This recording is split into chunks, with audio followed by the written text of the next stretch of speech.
Bonjour à tous, je suis ravie de vous retrouver dans une nouvelle vidéo. Aujourd'hui, nous allons aborder la symétrie centrale qui se fait en cinquième. Donc la symétrie centrale, qu'est-ce que c'est? Eh bien, c'est la transformation d'une figure en faisant un demi-tour. Donc pour cela, il nous faut une figure et il nous faut un point qui sera le centre de la symétrie. La symétrie centrale, c'est comme un rond-point, on tourne autour. Cette figure va donc tourner ici autour du point O et faire un demi-tour. Il faut toujours vérifier effectivement que le point O soit bien au milieu. Donc pour cela, nous allons avoir besoin d'un compas, d'un crayon de papier, d'une gomme et d'une règle. Et je vais prendre un crayon de couleur pour ici faire la figure finale pour la repasser. Parce que je ne répéterai jamais assez que les cerveaux aiment bien les couleurs. Passons maintenant à la construction. Alors, première étape, on appelle les sommets. Et je rappelle, comme la symétrie axiale, que je note dans l'ordre alphabétique. Ça évite de se poser des questions après pour relier les points. A, B, C, D. Les points que je vais trouver s'appelleront donc A', B', C', D'. Mais comment faire? Donc, comme ça fait un demi-tour, la figure effectue un demi-tour, donc je vais prendre le point A et je relie au point O avec mon crayon de papier et ma règle. Voilà. Ensuite, avec le compas, je pourrais très bien prendre aussi ma règle, je pique en haut, je mets la mine sur A et je vais faire un demi-tour. Et je vais tourner mon compas, que ce soit à droite ou à gauche, c'est pareil. Et voilà, le point A' est ici. Et je vais faire la même chose avec chacun des points. Donc je pars de B, je relie à O. Et alors, oui, effectivement, là, avec la mine de crayon de papier. Ah oui, le O n'est pas vraiment... A, B, O ne sont pas vraiment alignés, vous voyez. Il faut vraiment faire très attention. Hop, je vais prolonger, donc c'est à peu près... Voilà. Je reprends mon compas. Je pique toujours en haut, c'est le centre. Je mets la mine de crayon de papier en B. Pardon, je vais enlever mes mains pour que vous puissiez voir. Je bloque. Et ensuite, je fais faire un demi-tour au compas.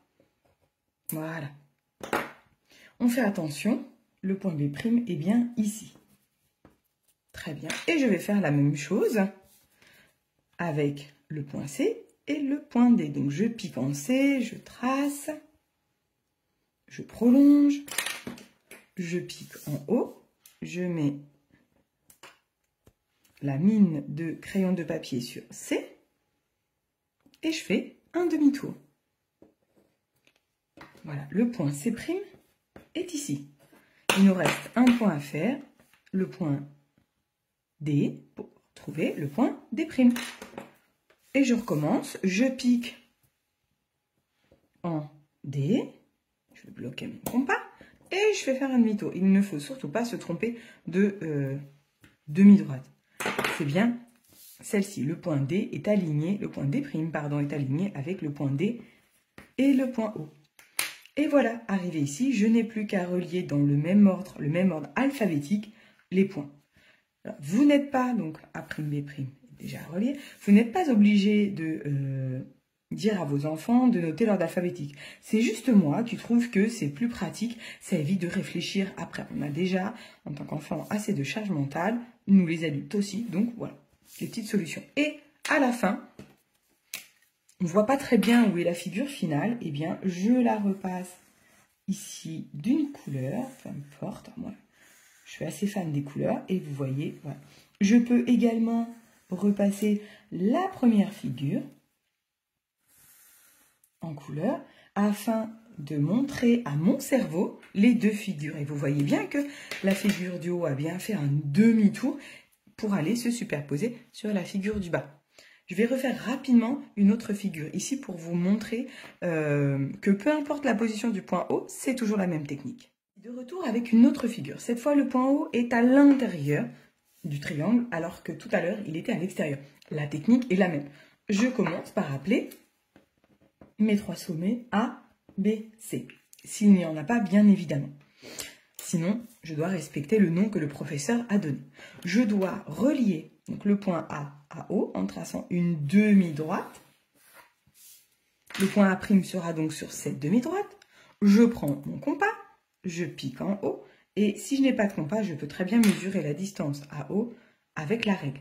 Hop, le compas fait un demi-tour. Il vient couper la demi-droite. Et nous avons A'. On recommence. B à haut, demi-droite. Je pique en haut. Et je vais mettre la mine de crayon de papier en B. Et je me répète, peu importe l'emplacement du point haut, c'est vraiment la même technique. On trace la demi-droite, à la règle bien évidemment, qui relie un point et son symétrique. Et ensuite, on fait faire un demi-tour au compas. Oh mince, mon vernis a laissé une petite marque. Bon, ce n'est pas grave. Ça ne nous empêche pas de construire le point C', qui est le symétrique du point C. Le point O, eh bien, il est au milieu de BB', de AA' et de CC'. C'est pour ça qu'il faut mesurer de chaque côté et on peut très bien reporter une distance avec le compas. Hop, il fait un demi-tour. L'arc est ici, le point C' est à cet endroit-là. Et voilà, j'ai terminé A', B', C'. Je vais donc relier A', B', B', AC', et C' AA', par lequel j'ai commencé. Et là, également, je vais prendre une autre couleur. J'espère que vous allez bien voir, je vais essayer le jaune. Je peux repasser, donc le triangle symétrique, il est là. Et vous voyez, par rapport au triangle initial, je vais peut-être le repasser d'une autre couleur. Allez, j'ai du orange. J'ai beaucoup de crayons de couleur, j'adore ça. Vraiment, la couleur, déjà, ça égaye et ça permet, ouais, je peux repasser, surtout au cerveau, de mieux voir les figures et les choses. Et voilà, et vous voyez bien, le triangle orange, il a fait un demi-tour. On pourrait très bien aussi dire que le triangle jaune a également fait un demi-tour pour aller se placer sur le triangle orange. J'espère que cette petite vidéo a pu vous aider, ainsi que vos enfants, à mieux comprendre comment construire le symétrique d'une figure par une symétrie centrale. Là aussi, c'est pas toujours facile à se repérer, à faire la différence entre symétrie et symétrique. Voilà, je vous laisse pour cette fois et je vous retrouve dans une prochaine vidéo. À bientôt.